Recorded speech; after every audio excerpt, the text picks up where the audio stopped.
সম্মানীয় সুধী, আমরা প্রত্যেকেই অবগত যে সন্তান লালন পালন করা একটি গুরুত্বপূর্ণ দায়িত্ব এবং তাদের উজ্জ্বল ভবিষ্যৎ গড়তে পিতা মাতার অতুলনীয় অবদান রয়েছে।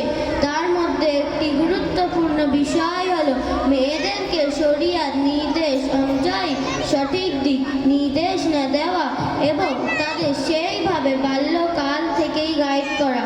যদি একজন মেয়েকে সঠিকভাবে গাইড করা না হয়, যেগুলো একটা মায়ের গুরুত্বপূর্ণ দায়িত্ব, তার জন্য এই মেয়েটা যুবতী হওয়ার পরে কোন কোন গুনাহের রাস্তা অবলম্বন করতে পারে সেইটা আমরা ধারণা করতে পারি না এবং তার প্রতিফল এতটাই ভয়াবহ হয়ে দাঁড়ায় যে পিতামাতাকে সমাজের মাঝে লজ্জিত লাঞ্ছিত হতে হয়।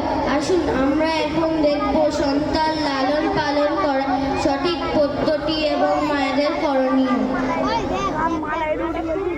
আরে সুফিয়া, কোথায় গেলি রে? এখানে আয়, আমার কাছে আয়।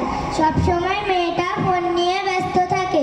ছোটবেলায় এত ফোন দেখে নাকি? আর ওর মাকে বা কি বলি, মেয়েটার দিকে কোনো খেয়ালই রাখে না। হ্যাঁ দাদি, কি হয়েছে? তুমি চিৎকার করছো কেন? হ্যাঁ, আমাদের কথা তোদের তো চিৎকার মনে হবে। ফোনটা রেখে আমার কাছে আয়। সব সময় এত ফোন দেখিস কেন? বেশি ফোন দেখলে চোখ খারাপ হবে, ব্রেনে ক্ষতি হবে। জি দাদি, বলো কি হয়েছে? ময়না, তোমাকে কিছু কথা বলছি, ভালো করে শোনো। হ্যাঁ দাদি, বলো। তুমি যখন মক্তবে যাও, কি সুন্দরভাবে বোরকা পরে হিজাব করে মাথা ঢেকে যাও, কিন্তু যখন তুমি স্কুলে যাও তোমার মাথা খোলা, ওড়না নেই, খালি স্কুল ড্রেস পরে যাও। আবার আত্মীয়র বাড়িতে গেলেও কখনো শর্ট ড্রেস পরে যাও। এগুলো ঠিক নয়। ময়না, তুমি আস্তে আস্তে বড় হচ্ছ, তোমাকে এখন থেকে শরীর ঢাকা বের হতে হবে, তাহলে আস্তে আস্তে পর্দা করার অভ্যাস হবে। এবং যখন তুমি স্কুলে টিউশনে যাবে, সেখানে কেউ যদি তোমার গায়ে মাথায় হাত দেয়, সে তোমার টিচার হোক অথবা অন্য কেউ হোক, তুমি কিভাবে বুঝবে সে তোমাকে আদর করে হাত দিচ্ছে নাকি অন্য কিছু ভেবে? না দাদি, আমি তো এগুলো জানি না। শোনো, আমাদের প্রত্যেকের জন্য কিছু খারাপ অভ্যাস এবং কিছু ভালো অভ্যাস আছে, আমাদেরকে সেগুলো শিখতে হবে। শোনো, তোমার পিতামাতা ছাড়া যখন কেউ তোমার গায়ে হাত দেবে, যদি মাথায় এবং পিঠে উপর দিকে হাত দেয়, তাহলে বুঝতে হবে আদর করে হাত দিচ্ছে, এতে কোনো সমস্যা নেই। এই দুই জায়গা ছাড়া তোমার শরীরের অন্য কোনো জায়গায় হাত দিলে বুঝতে হবে এটা লজ্জার বিষয় এবং সেখান থেকে তুমি সঙ্গে সঙ্গে চলে আসবে। এটা স্কুলে বা অন্য কোনো জায়গায় হলে স্কুলের ম্যামকে এবং বাড়িতে এসে মাকে অবশ্যই বলবে। দাদি চাটনির মধ্যে কি গল্প হচ্ছে? দেখো না মা, দাদি আমাকে এখন থেকেই পর্দা করতে বলছে। বাড়ির বাইরে আত্মীয়র বাড়িতে পর্দা না করা যাবে না। আমি তো এখন অনেক ছোট, এখন থেকে কেন পর্দা করতে হবে? মা, আপনি কি যে সব বলেন? এখন মডার্ন যুগে মেয়েদের এত বাঁধনের মধ্যে রাখা যায় নাকি? তাহলে তো তারা আমাদেরকে শত্রু বলে মনে করবে, যেটা অধিকাংশ বাড়িতে হচ্ছে। যুবক ছেলেমেয়েরা পিতামাতার কথা শোনে না, তাদের অবাধ্যতা করছে। পিতামাতাকে অত্যাচারী মনে করে আমি আমার বাচ্চাদের সাথে তেমন আচরণ করব না ও তাদেরকে স্বাধীনতা দেব।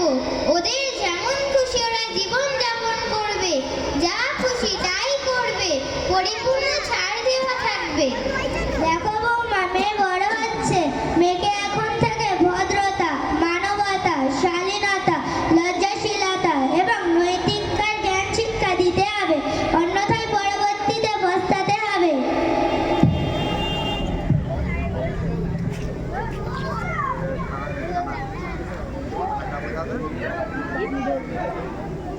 আসসালামু আলাইকুম, আপনারা কেমন আছেন?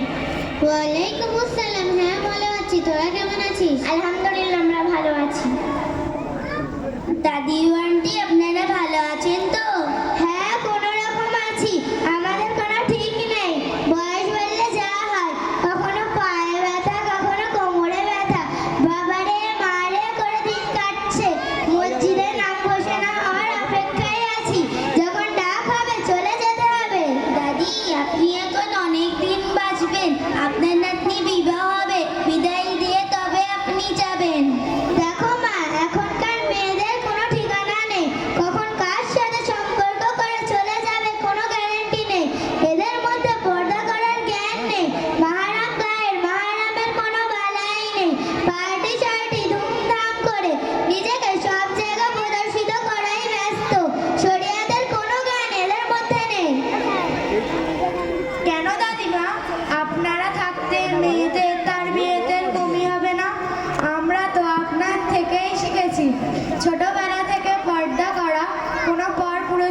চোখে না দেখা, এমনকি তাদের সাথে কোনো প্রকার সম্পর্ক না করা, এমনকি নিজের চাচাতো ভাই, মামাতো ভাই, ফুফাতো ভাই, খালাতো ভাই এবং পাড়া প্রতিবেশী কোনো পুরুষ যার সাথে আমার রক্তের সম্পর্ক নেই তার দিকে ইচ্ছাকৃতভাবে দেখাও হারাম।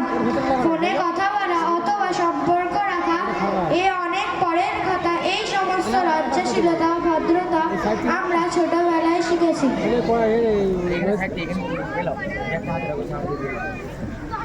আপনি আমাকে শিখিয়েছিলেন, নবী সাল্লাল্লাহু আলাইহি ওয়াসাল্লাম বলেছেন, যখন বাচ্চার বয়স 10 বছর হয়ে যাবে ভাই এবং বোনের বিছানা আলাদা করে দাও। এটা তারবিয়াতের জন্য কত সুন্দর হাদিস। এখান থেকে বোঝা যাচ্ছে যে ইসলাম বিশেষ করে মেয়েদের তারবিয়াতের জন্য কত সুন্দর ব্যবস্থাপনা দিয়েছে। এছাড়াও কুরআনে কারীম আল্লাহ তাআলা বলেছেন, হে নবী, আপনি মুমিন নারীদের বলে দিন তারা যেন তাদের দৃষ্টিকে সংযত রাখে এবং তাদের লজ্জাস্থানের হেফাজত করে। কুরআনে কারীমে এই আয়াতের দ্বারা নারীদেরকে বার্তা দেওয়া হয়েছে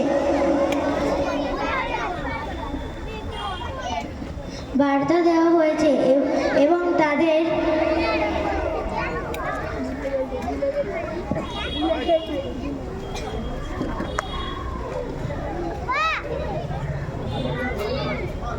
আরে তোমাদের এই সমস্ত কথা এখনো মনে আছে? আরে দাদিমা, আপনার কথা আমাদের মনে থাকবে না কেন? আপনি তো আমাদেরকে নিজের মেয়ের মতো করে শিখিয়েছেন। এখানে একটি কথা আমি বলি, আমরা মেয়েরা যারা বিভিন্ন পার্টিতে, মেলায়, পিকনিক স্পটে প্রদর্শিত হয়, এগুলো কিছুটা হলেও আমাদের মাতা পিতাদের অবহেলা আছে।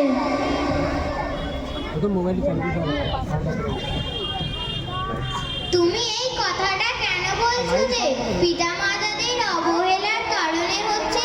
তোমরাই তো বলো আমাদেরকে কোনো স্বাধীনতা দেওয়া হয় না, আমরা আবদ্ধ হয়ে আছি বাড়িতে।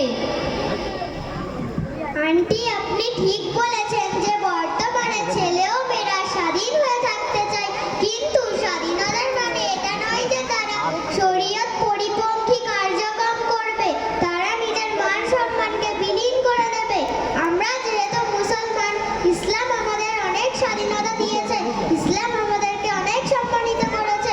সুতরাং প্রত্যেক পিতামাতাদের উচিত তারা তাদের সন্তানদের সম্মত শিক্ষা দেয়, শরীয়ত সম্মত শিক্ষা দেয়। যেমন কোরআনে বলা হয়েছে, ইন্নাল মুসলিমিনা ওয়াল মুসলিমাতি ওয়াল মুমিনিনা ওয়াল মুমিনাতি ওয়াল কানিতিনা ওয়াল কানিতাতি ওয়াস সাদিকিনা ওয়াস সাদিকাতি ওয়াস সাবিরিনা ওয়াস সাবিরাতি ওয়াল খাশিয়িনা ওয়াল খাশিয়াতি ওয়াল মুতাসাদ্দিকিনা ওয়াল মুতাসাদ্দিকাতি ওয়াস সাইমিনা ওয়াস সাইমাতি ওয়াল হাফিজিনা ফুরুজাহুম ওয়াল হাফিজাতি ওয়াজ যাকিরিনা আল্লাহা কাসীরান ওয়াজ যাকিরাতি আ'আদ্দাল্লাহু লাহুম মাগফিরাতান ওয়া আজরান আযীমা।